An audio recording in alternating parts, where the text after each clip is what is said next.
మొన్న ఒక పేపర్లో చూసిన ఆమె ఎవరో మాకు తెలియదు, ఆ కడియం ఆమె పేరేదో ఉంటుంది.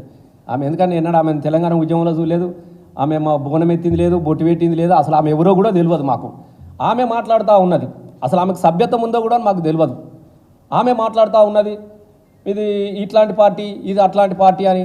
మరి తండ్రి ఏమో కడియం శ్రీఆర్ గారు గౌరవనీయులు, చాలా పెద్దలు, వారు మేధావులు, వారు ఏం చదివి టీచర్ అయినా నాకు తెలియదు. కానీ నేను మాత్రము హై స్కూల్ హెడ్ మాస్టర్గా పనిచేసిన, ఎంఏ చేసిన, ఎంఫిల్ చేసిన, బీఈడీ చేసిన. నేను కూడా నేను కూడా ఒక ఉపాధ్యాయునే. కానీ ఒక ఉపాధ్యాయునిగా వచ్చిన అని చెప్పుకునే మాటలు అయితే ఆయన గారు లేదు, నీతి మాలిన మాటలు. ఓడిపోయే పార్టీ అట. అయ్యా కడియం గారు, ఓడిపోయే పార్టీ కాదు, నేను ఓడించిన పార్టీ సార్, నువ్వు ఎట్లా మర్చిపోతే ఎట్లా? తెలంగాణ కోసము ఆ రోజు రాజయ్య గారు రాజీనామా చేసి బీఆర్ఎస్ పార్టీ తరపున, తెలంగాణ తీసుకొచ్చే పార్టీ తరపున నేను ఉంటా, ఇయ్యని కాంగ్రెస్లో నేను ఉండనని చెప్పేసేసి తెలంగాణను మోసం చేసినటువంటి కాంగ్రెసు, తెలంగాణ బిడ్డలను చంపినటువంటి కాంగ్రెసు, తెలంగాణ ఆగం చేసినటువంటి కాంగ్రెసు, తెలంగాణ ఇత్తనాన్ని ఎగ్గొట్టి పుల్లలను చంపినటువంటి కాంగ్రెస్లో నేను ఉండనని చెప్పేసి ఆయన రాజీనామా చేసి కేసీఆర్ గారి నాయకత్వంలో గులాబీ జెండా పట్టిన రోజున నువ్వు ఎవరి తరపున పోటీ చేసినావు సారు? సిగ్గున్నదా కనీసం ఒక్కసారి నీకు? నేను మహామేధావిని అని చెప్తావు.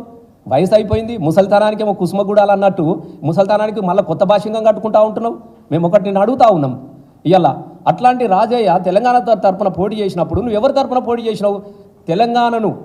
తెలంగాణను అడ్డుకున్నటువంటి తెలంగాణ ద్రోహి చంద్రబాబు తరపున.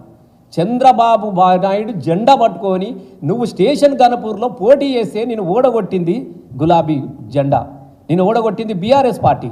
అట్లాంటి పార్టీని పట్టుకొని ఓడిపోయే పార్టీ అని మాట్లాడతావా? నిన్ను ఓడగొట్టింది, నీ తప్పుని చెంపలేసుకొని నేను కూడా తెలంగాణ తీసుకొచ్చే పార్టీలకు వస్తానన్నప్పుడు నిన్ను ఆహ్వానించి మళ్ళా నిన్ను గెలిపించింది ఇదే బీఆర్ఎస్ పార్టీ, ఇదే గులాబీ జెండా. ఆ చరిత్రను మర్చిపోతే ఎట్లా? ఇలా నేను ఒకటి చెప్పదలుచుకున్నా, నిజాయితీగా చెప్తున్నా, నిక్కచ్చిగా చెప్తా ఉన్నా. కడియం శ్రీహరి గారు, నువ్వు పోతే పో, నీలాంటి వాళ్ళు వందలు పుట్టుకొస్తారు. మేము ఒకటే చెప్తా ఉన్నాం, బీఆర్ఎస్ పార్టీ ఎంతమందిని చూడలేదు, ఎంతమంది వెళ్ళిపోయిన వాళ్ళని చూడలేదు. ఇట్లా గెలవంగానే అసెంబ్లీలో సంతకం పెట్టి ఇట్లా వెళ్ళిపోయిన వాళ్ళని కూడా చూసింది. కొత్త కాదు కదా పార్టీ, ఇది ఉద్యమ పార్టీ, ఇది కొత్త తయారు చేసుకుంటుంది. ఇది ఒక పెద్ద ఉత్పత్తి కేంద్రం, వందల వేల మందిని తయారు చేస్తుంది. తెలంగాణ రాష్ట్రాన్ని సాధించినటువంటి పార్టీ, తెలంగాణలో నాలాంటి కళాకారులను, అలాగే విద్యార్థులను అనేక మందిని రాజకీయాల్లోకి తీసుకొచ్చి వాళ్ళను రాజకీయంగా వాళ్ళని నిలబెట్టి ప్రజల్లో నిలబెట్టినటువంటి పార్టీ. ఇలా అట్లాంటి పార్టీని పట్టుకొని నేను ఓడిపోయే పార్టీలో మరి ఓడున్నమన్నాడు రాజీనామా చేయి వెంటనే. నేను చెప్తున్నావు కదా, నీకు దమ్ము ధైర్యం ఉంటే ఓడిపోయే పార్టీ అన్నావు కాబట్టి నువ్వు వెంటనే నీ ఎమ్మెల్యే పదవికి రాజీనామా చేయి. ఓడిపోయే పార్టీ ఏదో గెలిచే పార్టీ ఏదో గప్పుడు తెలుసుకుందాం, మనం పార్టీ నుంచే నిలబెట్టుకుందాం. ఇప్పుడు గెలిపించినటువంటి పార్టీ మీద నువ్వు ఓడిపోయే మాటను ఎప్పుడైతే మాట్లాడినావో ఖచ్చితంగా నీ పదవికి నువ్వు రాజీనామా చేసి నువ్వు మాట్లాడే మాటలకు ఏమైనా విలువలు ఉంటాయి తప్ప సొల్లు కబుర్లు కానీ నీతి మాలిన కబుర్లు కానీ నువ్వు ఎప్పుడు కూడా చెప్పదు. కడియం శ్రీహరిని ఇయ్యాలని నేను చెప్తా ఉన్నా, పాత్రికేయుల మిత్రులు వాళ్ళ సాక్షిగా నేను చెప్తా ఉన్నా. కడియం శ్రీహరి మొదటి నుంచి కూడా మాదిగల ద్రోహి, మాదిగ జాతి అంటేనే ఆయనకి కండ్ల మంట. మేము మంచిగా ఉన్నాం, మేము మా బీఆర్ఎస్ పార్టీలో మేము మంచిగా ఉన్నాం, చాలా గొప్పగా బతికినాం. అనేక మంది మాదిగలకు కూడా చాలా అవకాశాలు వచ్చినాయి. ఎప్పుడైతే ఈ కడియం శ్రీ అనేటోడు అడుగు పెట్టిండో అప్పటి నుంచి మాదిగ జాతిని ఒక్కొక్కని లేనిపోని ఆరోపణలు చేయించుకుంటా, లేనిపోయిన కుట్రలు చెప్పుకుంటా మాదిగ జాతిని మొత్తం నిర్వీర్యమయ్యేదాకా ఒక శిఖండి పాత్ర పోషించుండు కడియం శ్రీహరి గారు. ఆ రాజన్న జీవితాన్ని అట్లే నాశనం చేసిండు. అలాగే ఇలా మా ఆరూరు రమేష్ను ఇళ్ళకై పోయేదాకా అట్లనే పెట్టినాడు. అట్లాగే పసునూరు దయాకర్ పోయేదాకా అట్లే పట్టినాడు. ఒక్కొక్క మాదిగ బిడ్డను ఆ నియోజకవర్గం వరంగల్లోనే వాళ్ళ ఉనికి లేకుండా చేసే కుట్రలో భాగంగా అనేకమైనటువంటి కుట్రలు కూడా ఇలా తెలంగాణ ప్రజలు కూడా చూసినారు.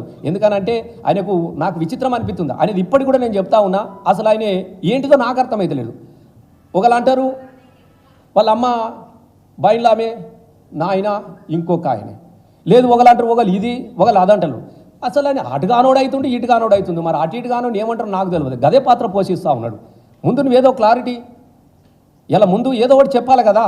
నేను అందుకే పార్టీని కూడా అడుగుతా ఉన్నా, కాంగ్రెస్ పార్టీని అసలు చేతులెత్తి నమస్కరిస్తూ ఉన్నా. తెలంగాణ మాదిగ జాతికి ఓ తెలంగాణ మాదిగ బిడ్డగా, తెలంగాణ కళాకారునిగా, తెలంగాణ రాష్ట్ర సాధనలో గొంతెత్తిన బిడ్డగా నేను చెప్తా ఉన్నా. దయచేసి మీకు చేతులెత్తి నమస్కరిస్తూ ఉన్నా. మాదిగ జాతి అనేది కాంగ్రెస్ పార్టీకి మనం ఓటేయద్దు, దయచేసి చెప్తా ఉన్నా. మాదిగలను మొదటి నుంచి కూడా అంటరానోలుగా చూస్తున్నటువంటి పార్టీ. ఇలా 3 సీట్లు ఉంటే 3 సీట్లు 80 లక్షలకు పైగా జనాభా కలిగినటువంటి జాతి మా మాదిగ జాతి. 3 సీట్లు ఉంటే ఒక్క సీట్లనన్నా కనీసం ఇంత అంటరాని వాళ్ళుగా చూస్తారా మీరు మాదిగ జాతిని? ఇలా మాట్లాడాలి మందకృష్ణ గారు కూడా, ఎక్కడున్నా నాకు తెలుస్తలేదు, నువ్వు కూడా మాట్లాడాలి దయచేసి. ఇలా ఎందుకు అడుగుదాం, నిలబడదాం, కొట్లాడదాం. ఈ జాతి ఉనికికే ప్రమాదం వచ్చినటువంటి ఎన్నిక ఇలా కాంగ్రెస్ కుట్ర చేస్తూ ఉన్నది. పెద్దపల్లిలో గడ్డం వంశీ, సరే ఆయనకు 5-6 కులాలు ఉన్నాయి, నేను వాళ్ళ గురించి మాట్లాడదలుచుకోలేదు. గడ్డం వంశీ ఓట్ల కాడికి రాగానే మాది ఈ కులం, మిగతా విషయాలకు వస్తే నో డోంట్ టచ్ మీ, మేమంతా ఇది. అక్కడ గడ్డం వంశీ మాల, అక్కడ నాగూర్ కర్నూలు మల్లు రవి గారు మాల, ఇక్కడ బైండ్ల. అసలు మేము ఉన్నామా సచ్చినమా? మీరు చచ్చిపోతే సావు డబ్బు కొట్టేటోళ్ళం సార్ మేము. నేను 100% చెప్తా ఉన్నా. ఈయనకు మనసు చంపుకొని కడియం గారిని మేము అడిగినాం సార్ని కూడా, సార్ ఇది కొంత డేంజరస్ కేసు సార్, ఇది తెలుగుదేశంలో కూడా గిట్లనే చేసింది సార్, ఎందుకో మా మాదిగల మీద మొదటి నుంచి ఈయనకు సదాభిప్రాయం ఉండదు సార్ అని అనుకున్నప్పుడు, పోని మన కోసం వస్తూ ఉన్నాడు, చదువుకున్నాడు, ఓ మంచోడు, మనకు ఒక పెద్దోడు ఉండంతి అన్నప్పుడు మా సారు నిన్ను గౌరవించి నీ నీ మెడలో కండువ వేసిన రోజున నీకు ఎదుర్కోవాలా డప్పు కొట్టినాం సార్ మేము. ఇలా రేపు పొద్దుగాల సావు డప్పు కొడతాం కదా, 100% కొడతా ఉంటాం.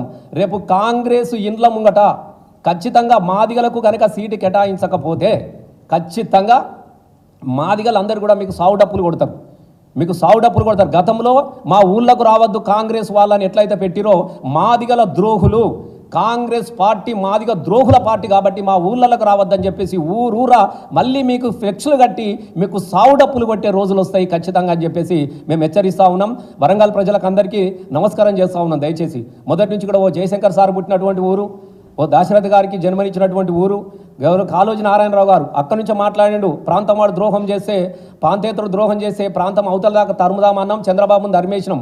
ప్రాంతం వాడు ద్రోహం చేస్తే ప్రాంతంలోనే పాతి పెడదామన్నటువంటి ఈ ద్రోహికి ఖచ్చితంగా వరంగల్ పార్లమెంట్ సభలో ఖచ్చితంగా కడియం శ్రీహరికి పాతర వెడతాం, ఖచ్చితంగా పండ వెడతాం, పాడె కడతాం, డప్పుల సావు డప్పు కొడతాం. మేము చెప్తా ఉన్నాం. దయచేసి ఇప్పుడు కూడా మనం ఆలోచన చేసుకోవాలి. ఇంత అహంకారపూరితమైనది, ఇంత అహంకారంతో వ్యవహరిస్తూ ఉన్నది కాంగ్రెస్. దయచేసి మనం కూడా ఆలోచించుకోవాలి, జాతులు కూడా ఆలోచించుకోవాలి. ఇలా రసమై బాలకిషన్ మాదిగ జాతి కోసం మాట్లాడుతూ ఉంటే నా కోసమో దేనికోసమో కాదు. కాబట్టి మనం కూడా కాంగ్రెస్ పార్టీని ఖచ్చితంగా మనల్ని అంటరానిగా చూస్తుంది కాబట్టి అది మనకు అంటరాని పార్టీగా మనం చూడాల్సినటువంటి అవసరం ఉన్నది. నేను కడియం శ్రీ గారికి మళ్ళీ చెప్తా ఉన్నాను, నువ్వు వెళ్ళిపో. వాస్తవంగా ఒక్కసారి కాదు, 2 సార్లు కాదు. అసలు నువ్వు మనిషివేనా అని అడుగుతా ఉన్నా, నీకేమైనా విశ్వాసం ఉందా అని అడుగుతా ఉన్నా. నువ్వు ఇవ్వనివయా? ఓడిపోయినోని తీసుకొచ్చి నేను రాజ్యసభ పంపించిండు సార్.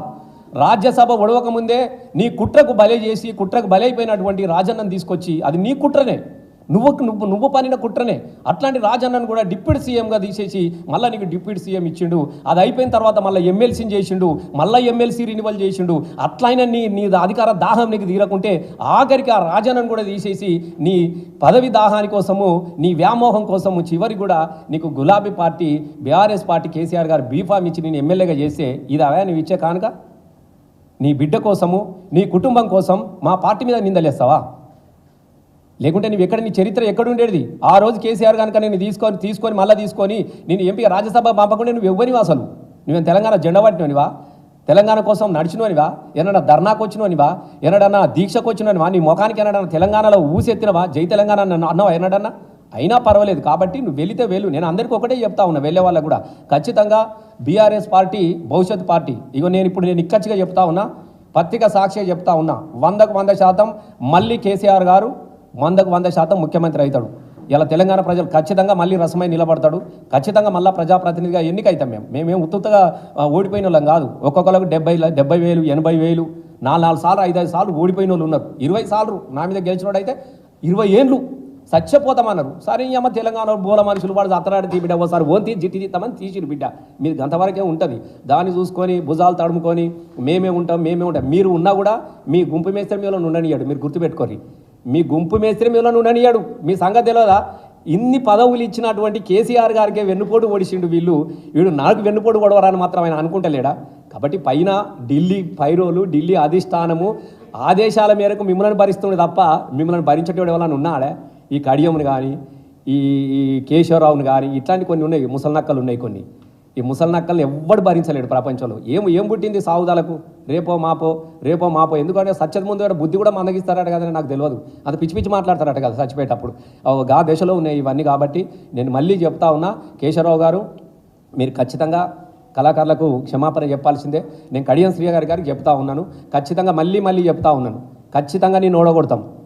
నువ్వు మాదిగలకు ద్రోహం చేసినావు, బీఆర్ఎస్ పార్టీకి ద్రోహం చేసినావు కాబట్టి ఖచ్చితంగా మళ్ళీ వరంగల్లో ఇదే రసమై బాలకిషన్ వస్తాడు, కాలికి గజ్జ కడతాడు, గొంగడి భుజాన్ని వేసుకుంటాడు, డప్పు సంకలు పెట్టుకొని నిన్ను ఓడగొట్టి నిన్ను పాతి పెట్టేదాకా మళ్ళీ నా పాటలు వేస్తూనే ఉంటుంది అని చెప్తా ఉన్నాను. ఇప్పటికైనా కూడా నువ్వు పార్టీ మీద అవాకులు చెవాకులు నిందలేసేది బంద్ చేసుకోవాలి. ఎందుకంటే నీ బిడ్డకు తెలియక మాట్లాడినట్టుంది, నువ్వు స్క్రిప్ట్ రాసిచ్చినట్టు ఆమె చదివింది గంతే. ఎందుకంటే అసలు పాత్రికేయులకే తెలియదు, ఆమె వాళ్ళదే చెప్తా ఉన్నారు, ఈమె ఎవలో అంటున్నారు, మేమే చెప్పాల్సి వస్తుంది పలానా ఆయన బిడ్డ అని చెప్పేసి. కాబట్టి వరంగల్ ప్రజలు విజ్ఞులు, వాళ్ళ ప్రజలు చదువుకున్న వాళ్ళు, అది బాగా ఆ రోజులనే పాడేటోళ్ళం. పెన్నుల మీద మన్ను కప్పితే గన్నులై మొలకెత్తిన గడ్డ అందుకోర గుర్తు పందుకో ఈ దొంగల ధర్మే తందుకు అన్నటువంటి పాట పుట్టించినటువంటి ప్రాంతము వరంగల్ ప్రాంతము. అక్కడ అమరత్వం ఉంది, ఉద్యమాలు ఉన్నవి. తెలంగాణ ఉద్యమానికి కూడా మొదటి నుంచి కూడా వెన్నుదన్నుగా ఉన్నది. కాబట్టి ఖచ్చితంగా వరంగల్ ప్రజలు విజ్ఞులు, నేను ఖచ్చితంగా నీకు డిపాజిట్ లేకుండా కూడా నేను